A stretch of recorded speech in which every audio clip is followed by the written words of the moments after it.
सतगुरु भगवान की जय। तो सतगुरु भगवान कबीर साहब हैं। कबीर साहब का गुणगान कर रहे हैं। कबीर साहब ने जो साधना दी है, वो जो सतभक्ति दिया है, जो हमें मार्गदर्शन किया है, वो बहुत अनमोल है। तो आज देखो, ये कबीर की साखी किताब से ये कबीर साहब ने पूरी साखियाँ लिखी हैं। साखियों में भी कई अंग हैं। आज कर रहे हैं गुरु पारक को अंग, मतलब गुरु कैसा होना चाहिए, गुरु की क्या विशेषता होनी चाहिए, कैसे गुरु समाज में पूज्य हैं, कौन पूरा गुरु है, ये सारी इसमें आपको आएंगी। तो कहते हैं गुरुआ तो सस्ता भया और पैसा करे 50, और राम नाम धन बेच के और शिष्य करण की आस। तो ये पाखंडी गुरुओं के बारे में बता रहे हैं कबीर साहब कि आजकल सस्ते गुरुओं की बाढ़ आ गई है। सस्ते गुरु जिन्हें कोई ज्ञान नहीं है, कोई साधना नहीं है, कोई उनके पास मंत्र नहीं है, कोई भक्ति विधि नहीं है, ऐसे कहते हैं स्वार्थी गुरु और लालची चेला होए नरक में ठेलम पेला। तो किसी के पास कुछ नहीं है, कुछ नहीं है। तो कहते हैं गुरुआ तो सस्ता भया, सस्ते गुरु घूमते मिल जाएंगे आपको। और पैसा करे 50, उनका मतलब रहता है कि शिष्य हमको पैसा दे, तो इसलिए वो जोड़ते जाते हैं, कई शिष्य बना लेते हैं। और राम नाम धन बेच के कुछ भी आपको मंत्र दे देंगे कि राम राम कहो, कोई भी मंत्र दे देंगे, किसी भगवान का भी मंत्र दे देंगे जिसका कोई साहित्य में उल्लेख नहीं है, कोई वेद पुराण बाइबल में कोई उल्लेख नहीं है, वो फर्जी मंत्र दे देंगे। तो कहते हैं राम नाम धन बेच के और शिष्य करण की आस। वो कहते हैं ऐसे लोग शिष्य कर रहे हैं तो कहाँ से कोई फायदा मिलेगी। तो वो भी नरक में जाएंगे और जो शिष्य बनेंगे वो भी दोनों नरक में ही जाएंगे। कहते हैं गुरु नाम है गम का आह, और शीश सीख ले सोए, और बिन पद बिन मर्जाद नर गुरु शीश नहीं कोए। कहते हैं गुरु नाम है गम का। जो सतगुरु है ना, वो सच्चा ज्ञान के साथ आपको अधीन बनाएगा, भगत बनाएगा। और शीश सीख ले सोए, और जो शिष्य है ना, वो सतगुरु की सीख पर चलने वाला हो। और बिन पद बिन मर्जाद नर, और गुरु शीश नहीं कोई। कहते हैं बिन पद, उसका आधीनी का भाव कहाँ रहेगा? सतगुरु के अपने चरणों में रहेगा। सतगुरु जो आज्ञा देंगे वो भगत करेगा, समर्पण भाव तभी पैदा होगा। गुरु शीश नहीं कोई। वो कहते हैं वो भगत अपने गुरु को शीश पे रख के चल जाएगा। कहता हूँ कह जात हूँ देता हूँ हेला आह, और गुरु की करनी गुरु जाने चेला की चेला।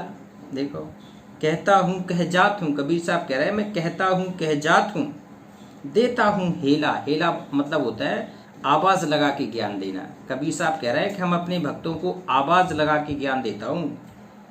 और गुरु की करनी गुरु जाने, जो पूरा गुरु होगा तो वो तो करनी कथनी उसकी अंतर नहीं होगी। पूरा ज्ञान मतलब होगा पूरा एक एक उसका शब्द बिल्कुल सत्य होगा, यथार्थ होगा, सिद्ध वेद पुराण से मिला हुआ होगा, अंट नहीं हो सकता है। कहते कहता हूँ कह जात हूँ देता हूँ हेला, गुरु की करनी गुरु जाने और चेला की चेला। अगर चेला को वास्तव में समर्पण होना हो, अगर आगे बढ़ना होगा भक्ति मार्ग में, तो वो निश्चित ही सतगुरु के कहे पे चलेगा। सतगुरु जो वचन देगा उस पर चलना शुरू कर देगा गुरु के चेला। कहते गुरु किया है देह का आह, और सतगुरु चीना ना है, और भवसागर के जाल में फिर गोता खाए। बताओ, स्पष्ट कर दिया कबीर साहब ने, गुरु किया है देह का। कहते हैं सतगुरु देही को सतगुरु कहे, ये सब धुंधर ज्ञान, ये फर्जी ज्ञान है। देह शरीर में गुरु नहीं होता है। वो कहते हैं चार दाग आता नहीं ताको सतगुरु जान, पानी से पैदा नहीं श्वासा नहीं शरीर, और अन्न आहार करता नहीं ताका नाम कबीर। कहते हाड़ मांस लहू ना मेरे जाने कोई सतनाम उपासी, और तारण तरण अभय पद दाता मैं हूं कबीर अविनाशी। तो कबीर साहब कहते हैं कि गुरु किया है देह का। अगर किसी ने देह रूप में गुरु कर लिया तो वो पार नहीं हो सकता है, ना वो ज्ञान प्राप्त कर सकता है। गुरु होता है शब्द रूप में। कहते हैं शब्द श्रुत ये कहीं भी प्रकट हो जाएगा अगर पूरा गुरु है तो। कहते हैं गुरु किया है देह का, और सतगुरु चीना ना है। जिसने सतगुरु को नहीं चीना और भवसागर के जाल में वो क्या कहते हैं, लख 84 योनियों में भवसागर के जाल में वो फंस जाएगा और फंस के ये अपना जीवन व्यतीत कर देगा, नष्ट कर देगा। कहते हैं भवसागर के जाल में फिर गोता खाए, तो भवसागर के जाल में गोता खाता रहेगा, वो आता रहेगा जाता रहेगा, लख 84 योनियां भोगता रहेगा, गर्भ में आता रहेगा, तो जितने कष्ट हैं वो सब भोगता रहेगा। कहते हैं गुरु बेचारा क्या करे, शब्द न लागा अंग, वो कहे कबीर मैली गची, कैसे लागे रंग। कहते गुरु बेचारा क्या करे, गुरु क्या कर सकता है, गुरु केवल ज्ञान दे सकता है, समर्पण दिखा सकता है, भक्ति दे सकता है, लेकिन अगर कोई भगत ही नहीं चले, कोई शिष्य गुरु की बात ही ना माने, तो इसके अलावा और फिर आगे कुछ नहीं कर सकता है गुरु। शब्द न लागा अंग, गुरु जी ने जो आपको शब्द दिए वो उसके अगर अंग में नहीं लगा, दिमाग में वो भक्ति नहीं बैठी, तो गुरु फिर कुछ नहीं कर पाएगा। कहे कबीर मैली गची, कैसे लागे रंग। कहते हैं अगर कोई उसकी मन ही मैला हो, आत्मा में मैल पड़ा हो, तो फिर उसका शब्द काम नहीं करेगा। जैसे कहते हैं मैला, कोई ज़्यादा ही मैला वस्त्र हो तो कितना भी उसमें साबुन लगाओ, कितना ही नील टेनोपा लगाओ, वो कुछ साफ निकलती नहीं है। इसी प्रकार से अगर मन आत्मा किसी भगत का गंदा है तो वो फिर सही नहीं होगा। इसलिए गुरु जी कह रहे हैं कि कहे कबीर मैली गची, कैसे लागे रंग। कहते यह तन विष की बेलड़ी, आह, शरीर को क्या बताया है, तन की विष की बेलड़ी बता दिया कबीर ने। और गुरु अमृत की खान, गुरु क्या है, अमृत की खान है। और शीश दिए जो गुरु मिले तो भी सस्ता जान। कबीर साहब कह रहे हैं कि अगर शीश दिए जो गुरु मिल जाए तो भी सस्ता जान। कहते हैं यह तन विष की बेलड़ी, ये इस शरीर का कोई उद्देश्य नहीं है, ये विष की बेलड़ी, जैसे विष की बेल होती ना, उसके समान है ये शरीर। 5 तत्व का बना है, हाड़ मांस का इसका कुछ नहीं बन सकता। कहते ये तन विष की बेलड़ी और गुरु अमृत की खान। जैसे अगर किसी को गुरु मिल गया तो वो क्या हो जाएगा, अमृत, अमृत की खान। और शीश दिए जो गुरु मिले। कहती सर्वस्व समर्पण के बाद भी कबीर साहब कह रहे अगर आपको गुरु मिल जाए तो बहुत सस्ता सौदा है ये, सबसे सस्ता सौदा जान, इससे सस्ता कुछ नहीं है। गु अंधियारी जानिए, रू कहिए प्रकाश, वो मिटे अज्ञान तम ज्ञान थे, गुरु नाम है तास। कहते हैं गु 2 अक्षरों से बना है गुरु। गु का मत होता है अंधियारा और रू का अर्थ होता है खुशबू। जो आपको अंधकार से खुशबू की तरफ ले जाए वो है सतगुरु। तो कहते गु अंधियारी जानिए, रू कहिए प्रकाश, और मिटे अज्ञान तम ज्ञान ते, और गुरु नाम है तास। कहते हैं गुरु मिटे अज्ञान तम ज्ञान ते।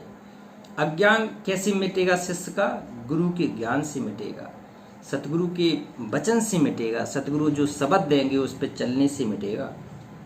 कहते हैं मिटे अज्ञान तम ज्ञान से, गुरु नाम है तास। सतगुरु का नाम आपको अगर हृदय में समाहित हो गया तो निश्चित ही अज्ञान आपका खत्म हो जाएगा। कहते हैं कबीर बेड़ा सार का, ऊपर लादा सार, और पापी का पापी गुरु, यो बूढ़ा संसार। देखो कहती हैं कबीर बेड़ा सार का, सबसे सार बात क्या है, ऊपर लादा सार। और अगर पापी का गुरु, पापी का पापी गुरु, अगर कहती हैं अगर कोई शिष्य अपने आप को सही नहीं कर रहा है और गुरु भी उसको उसी जैसा मिल गया है, कहते होई नरक में ठेलम पेला वाला, तो कहती हैं पापी का पापी गुरु, यो बूढ़ा संसार, ये डूब जाएगा उसका, यो बूढ़ा संसार, भवसागर में डूब जाएगा, उसको कोई पाल लगाने वाला नहीं रहेगा। फिर कहते हैं जानीता बूझा नहीं, आह, जानीता बूझा नहीं, समझ किया नहीं गौन, और अंधे को अंधा मिला, राह बतावे कौन।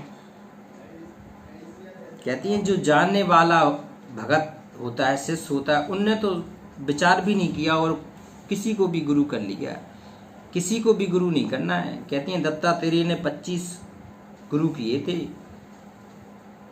लास्ट में वो पूरा गुरु कबीर साहब मिला था उन्हें। तो ऐसे किसी को भी पूरा गुरु नहीं बनाना है। कहते जानीता बूझा नहीं, और समझ किया नहीं गौन, अंधे को अंधा मिला। अगर किसी अंधे को अंधा मिल जाए और राह बतावे कौन, तब उसको कौन राह बताएगा। तो ये कबीर साहब के गुरु पारक का अंग है, ये कबीर साहब की वाणी है, ये कबीर साहब की साखी से लिया गया है। तो इसमें एक एक अंग है, इसके बारे में हम लोग डिस्कस करेंगे कि कैसा भगत होना चाहिए, कैसा शिष्य होना चाहिए। इसमें और भी कई अंग हैं, शिष्य का अंग है, फिर निगुरा का अंग है। तो एक एक अंग आपको बताएंगे, साधु का अंग है। ये सारे अंग आपको इसी चैनल पर मिलेंगे। कबीर साहब की महिमा होगी।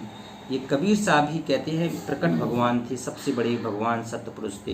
तो इनका गुणगान करना है हमें अंतिम श्वास तक।